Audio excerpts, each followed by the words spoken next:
let's start with the very first, why I became a patient of depression. My mother was my best friend and my biggest cheerleader since my childhood days. I was too attached to my mom. And when my mother passed away in 2010, I started criticizing myself. I started blaming myself. I started telling myself that, Meeta, because of you, your mother died. You could have given her more, like better doctor. You could have taken her to outside India to give her the treatment, but you didn't. You allowed her to die. And she took so much care of you, and you never did that. And that kind of harsh statement. And not only that, I started criticizing about my looks, about my dressing style, about every single thing. And that slowly helped me to become a patient of depression. So nobody knew that. My husband also never knew that. I also never knew that. Slowly, I started taking antidepressants, sleeping pills, and all that. In June 2014, I was diagnosed with endometrial polyp. Before that episode, I used to feel like maybe I should end myself. Okay, several times I used to feel that it is not worth living. Okay, so in June 2019, doctor said that, you go for a biopsy, and it is not a big deal, right? Like if you ask me now, I will say it is not a big deal. But at that time, I was already a patient of depression. I was suicidal. I was on antidepressants, sleeping pills, right? At that time, when doctor said that, Meeta, go for a biopsy, your mother had endometrial cancer, and which is hereditary, you should not take risk.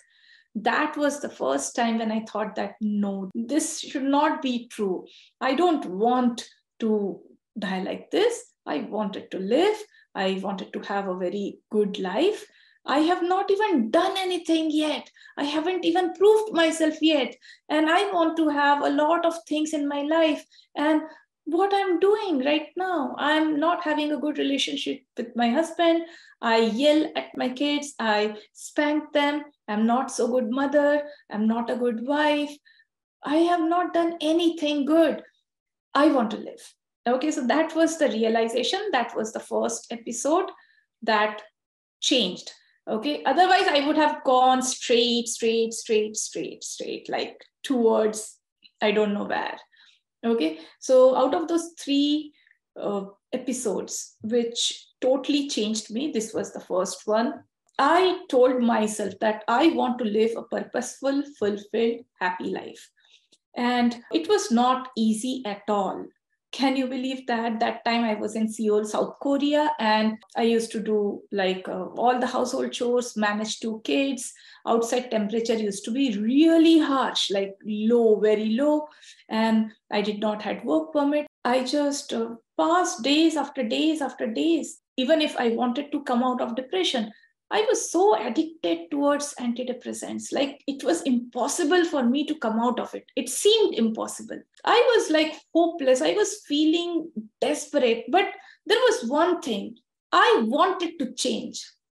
I was looking for change. So that was there. But I was not knowing how the change will happen, when the change will happen. Several months passed by since June 2014. Now it was March 2015. In March 2015, I came across stunning photorealistic paintings by Steven Kozar, Eric Christensen, Kelly Eddington on Google. I don't know what I was searching. I'm not sure. Maybe I was searching some paintings or something like that. Maybe I was searching some photographs. I don't remember exactly. But I came across paintings, and they were all watercolor paintings. And I was artistic from childhood, but I never tried seriously with watercolors. I was not good in painting. I used to do sketching. My friends used to say that I was good in sketching, but I never tried painting very seriously. I used to paint acrylics and oils, maybe like abstract or semi-abstract, but I never was good at it. And I was not too passionate about painting. So I thought that maybe I should just give it a try. Anyways, I'm not able to see any hope of me getting out of depression. So I just thought an idea came in my mind. Let's start with painting. Maybe painting can help me to come out of depression. So I went to express bus terminal that is a hub where a lot of stores were there in South Korea, Seoul. So I went there and I purchased Archie's paper. I purchased 3 paints, yellow, blue, and red. 3 paints, only 3 paints. And I purchased a few brushes. So I came back and I just did nothing. And then one day, my husband told me, Meeta, you said you will be starting painting so that you can come out of depression. And I said, yeah, but I have so many household chores to do. Later on, my husband said that, Meeta, if you continue to say this, if you continue to say that you can't, in that case, how you are going to come out of depression? Do you really want to come out of depression? And I said, yeah, I really want to. And I realized that what he was telling is true. He was not forcing me his opinion. He was just telling me that if I continue to give excuse, I cannot make any difference in my life, which I wanted to. That talking in webinars and all that, although I say that, when I saw the paintings of Stephen Kozar, Eric Christensen, Kelly Eddington, that was the turning point. But the real turning point was not that. The real turning point was that conversation where my husband helped me to understand that if I continue to do what I'm doing, say what I'm saying, then I'm not going to make any changes in my life. And then he asked this. So I said that, yeah, I know, but how can I do it if I have no time? Then my husband said that, okay, how many kids your grandmother had? And I said, how come that is even related to this topic? It was like I was thinking that maybe he wants to just divert my attention towards something else. So he turned the topic and he said, okay, whatever it is, just tell me how many kids she had. And I said, she had 10. And then he said that, see, she had 10 kids and she did not have washing machine, no dryer, and no ready-made gas stuff, no tap water. And she used to manage that all by herself because she did not have maid. So she could do all that plus manage 10 kids. So why can't you do it with 2 kids? And then I said, again, I was protesting. You know, I was very defensive. I was very defensive from childhood because I used to get a lot of beating from my father. I was not a good student. I was not good in sports. I was like very shy, timid, introverted kind of girl. I used to get very poor marks in school. Slowly became very protesting against somebody trying to say something to me. So I became very defensive. And I told my husband that she used to manage because from childhood, earlier days, the girls are taught how to take care of the child, how to take care of the family chores and all that. But I am not trained like that. I am not trained to do all the household chores and to manage kids and to manage so many things. So how efficiently she could do it is not how I can do it. Okay. And I protested. So my husband said this, what if you have another child? Will you stop taking care of the first 2 children to take care of the new one? Or you will not take care of the new child because you have the other 2 and also the household chores? What you will do in that case? I said that, no, I will take care of all the children. I cannot just take care of one child and I cannot just leave the child because this child is too small, right? So I don't know exactly what words I used, but I told something like that. And then my husband said that, why don't you take watercolor as your 3rd child? Now, bang, like this was as if he could have been a lawyer or something. Like it was like it hit me hard here. And I said, okay, let me try. Now I actually wanted to change my life. That was very important. If you don't want to change your life, no matter how much the external motivation is coming, push is coming, new opportunities coming, if you don't want to change your life, like desperately, then nothing can change. And you know, I was in a state of inertia. I was not doing job from 2008 and this was 2015. So I was not doing job since 2008, 9, 10, 11, 12, 13, 14, 15, like 7 years. So I was in a solid state of inertia. I used to cook, I used to clean, I used to do all the chores and all that. I used to take care of the kids. I used to gossip. I used to watch television like Doraemon. I used to watch some other TV serials like Octonauts and many other children's cartoons. And I used to quarrel, like fight with my husband. I used to yell at my kids. I used to cry. All these things. That was my daily schedule. And then I used to gossip also. There were some Indian families and I used to mix with them and gossip. So basically that was my routine life. And I was so used to that.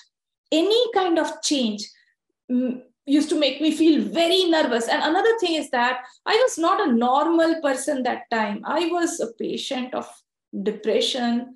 I was taking antidepressants, sleeping pills. I was suicidal. I was that time, like other people outside my family could not see the reality. Why? Because a patient who is having depression will not go out and say that I'm having depression. They will have fake smile. And it is so easy to fake smile, right? It is really easy. Just fake it. Okay. So other people cannot figure out the problem. And they used to feel that everything is all good. Even my friends had no clue about that.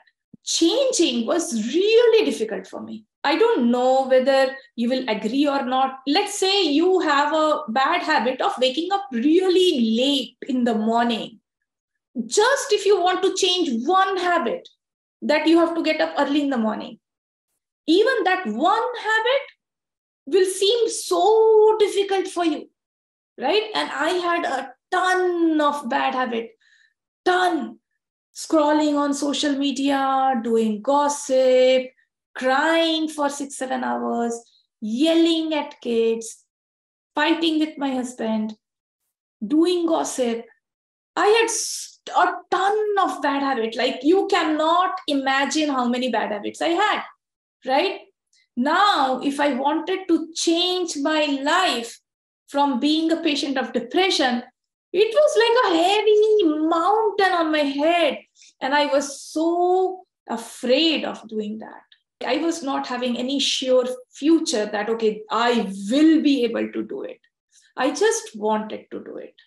Finally, in March 2015, I started painting with watercolors all by myself, Googling videos, books, some kind of websites and all that. I used to go in every single thing. And another thing is that when you do this, you don't have a surety that you are going to able to do something different. Now, if you tell me, okay, now I feel sure about it. But earlier I had no surety. So I painted my very first painting. While painting, I cried several times. Like for 1.5 years, while painting, 1.5 years, I cried. I was addicted to mobile. My mobile was there somewhere. Every time something used to ting and I used to just check my phone. I used to scroll and then paint and scroll and paint. I used to waste a lot of my time, but I just did it a little bit.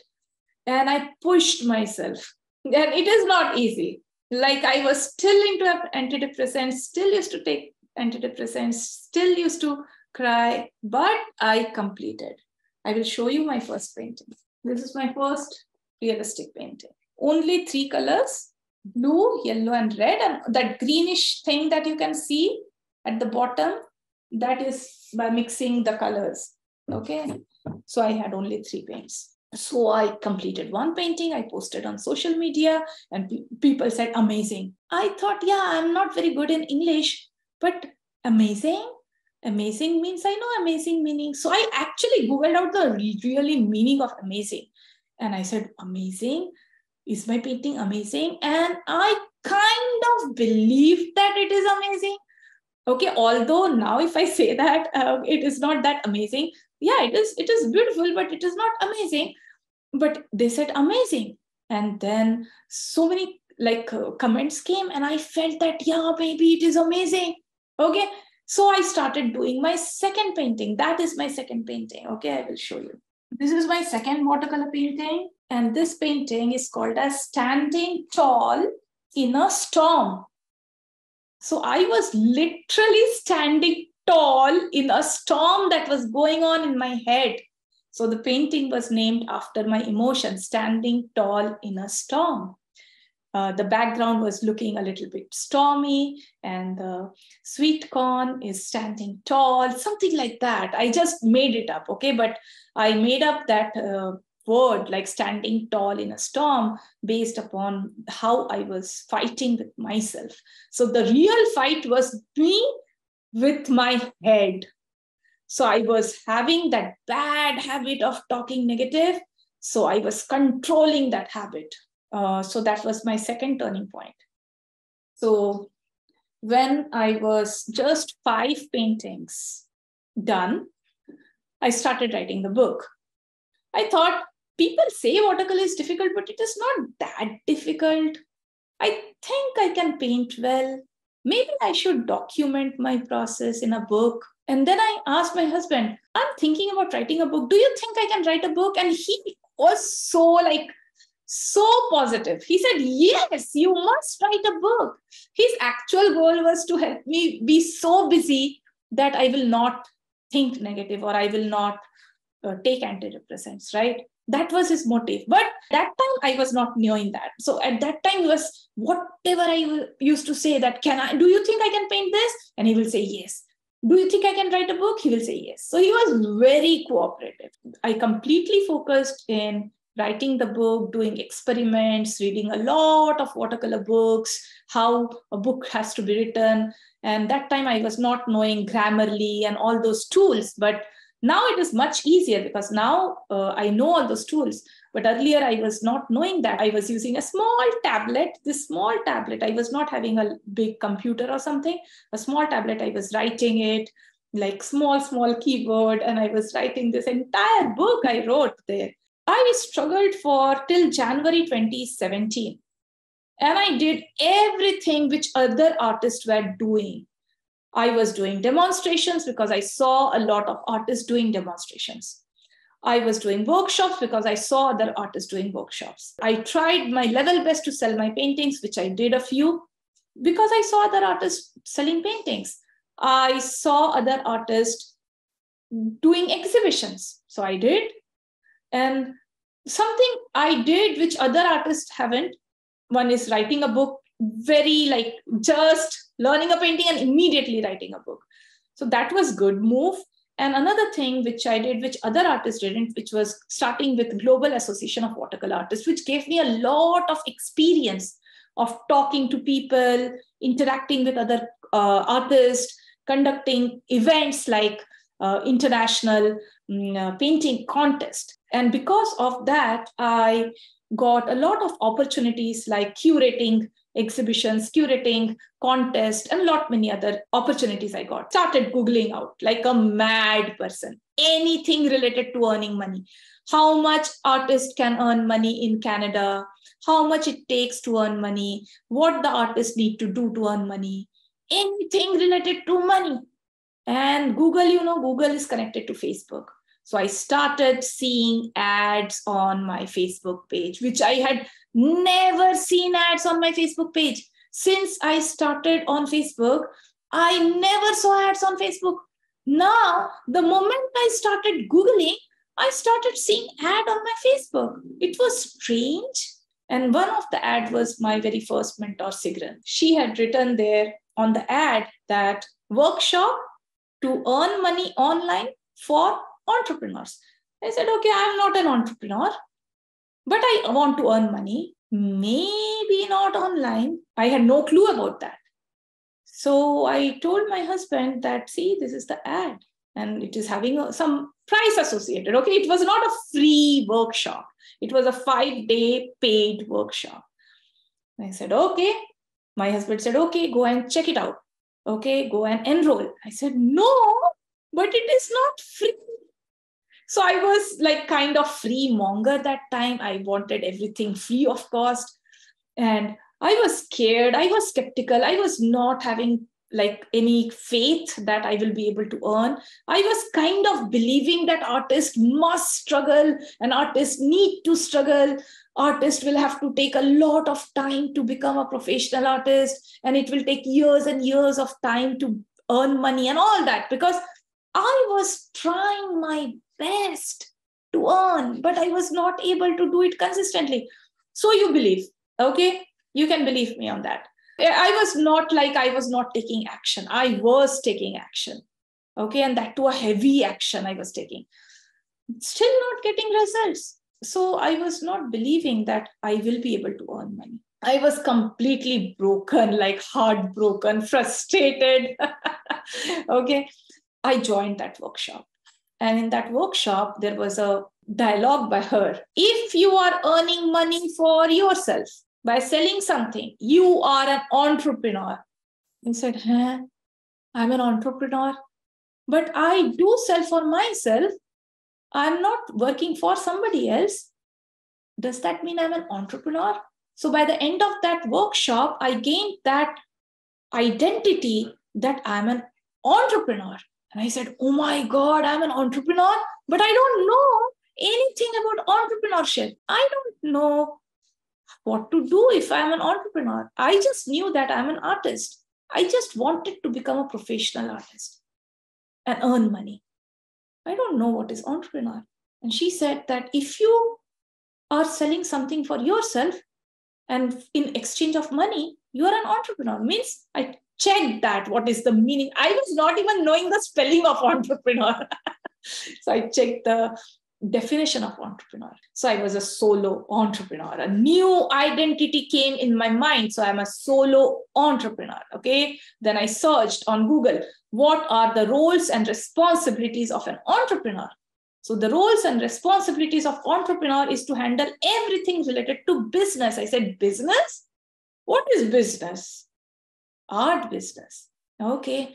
So the 5 days went by, and now it was the time to, when my mentor, like that time, she was not my mentor. So Sigran said that she has a 1-year course, and if you want to earn money, then you join that course.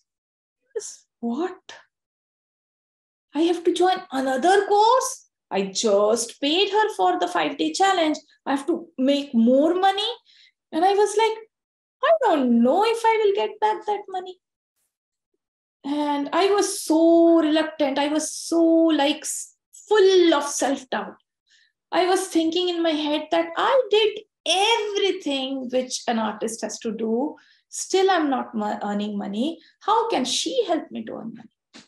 Then my husband and I had a tough conversation. I wrote an entire chapter on that conversation. It was a tough conversation. And he said, see, Meeta, you are anyway struggling. If you continue to do what you're doing, you will continue to get what you're getting. And you tried. It is not like you haven't. You tried everything that you could, which you knew that other artists are doing, and still not earning money. You tried selling paintings. You tried going to exhibitions. You got a lot of awards. You did demonstrations, workshops. You did everything. You wrote a book. You started Global Association. You did everything. Still, you are struggling, right? If she's teaching people how to earn money, and if she's showing that other people have, why can't you join? And I said, I can't take money from you. I was so adamant on that. And there is a very big reason for that. The reason is my mother was a housewife. She was a homemaker. And whenever my mother used to ask my father about money, my father used to insult her by saying, money doesn't hang on trees. I don't know whether you have heard it or not. So I used to feel that asking money from somebody is becoming vulnerable. Other person can say no and can insult you, because my father used to do that. I was so used to seeing him insulting my mother. So I was very against asking money. Then my husband said that, every single business starts with borrowing money. Every single. Okay. Plus, she's going to teach you how to earn money, right? And I was like, not believing him. We had a tough conversation that he said that, Meeta, you're not taking action because I am alive, means my husband is alive. And I was taken aback. It was just like a big slap on my face.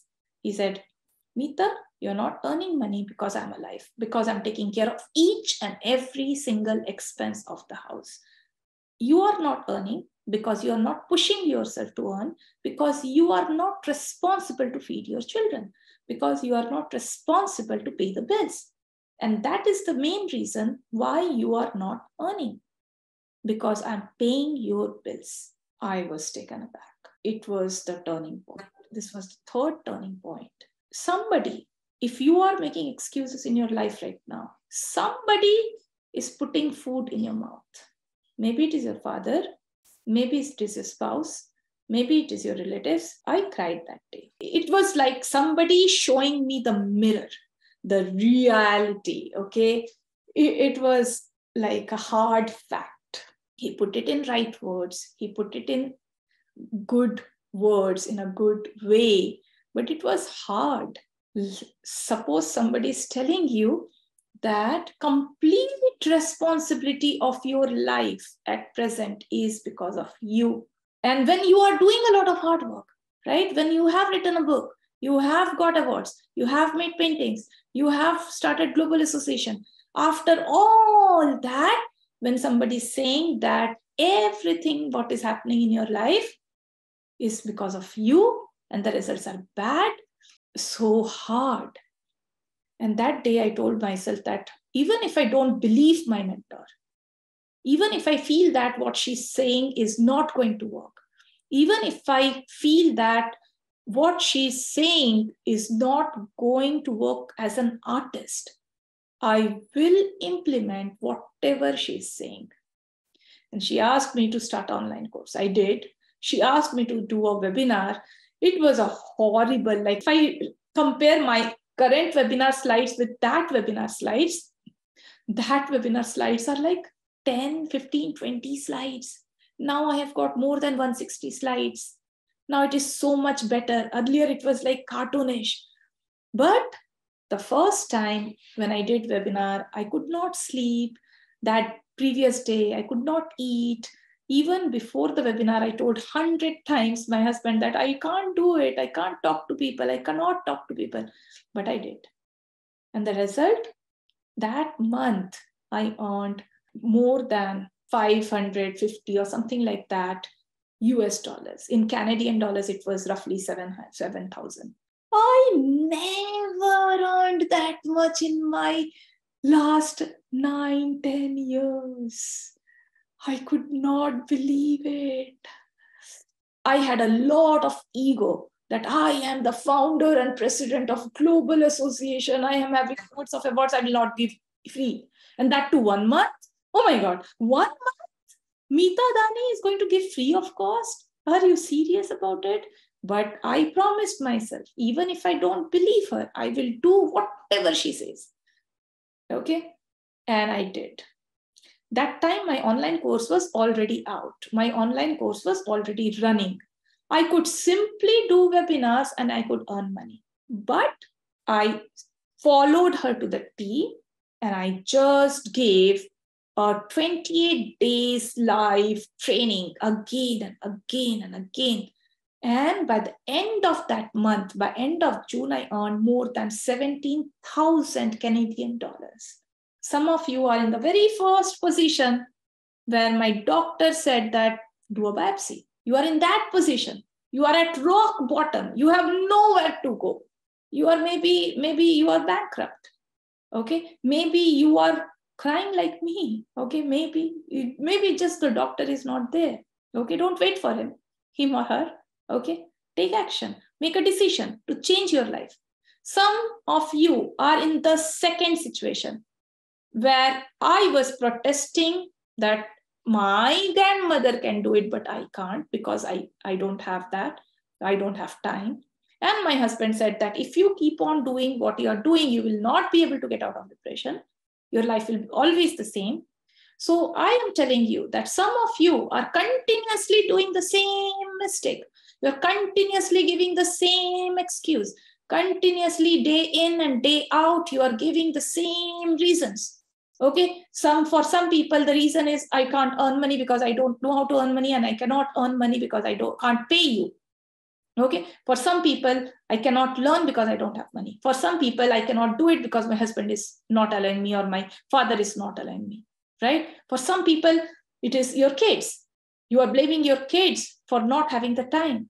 So you are, instead of making your kids as an inspiration for taking action, you are making the kids as the reason for not taking action, right? Okay, so you are affording that. You can do that because some person is putting the food in your mouth and paying your bills. Okay, that is the reality. And the third turning point was when my husband said that you are no way responsible. I am taking all care, right? So those are the three turning points which helped me to become the person who I am today. If you don't change, nothing will change. Take care. Bye-bye. See you. Thanks for watching.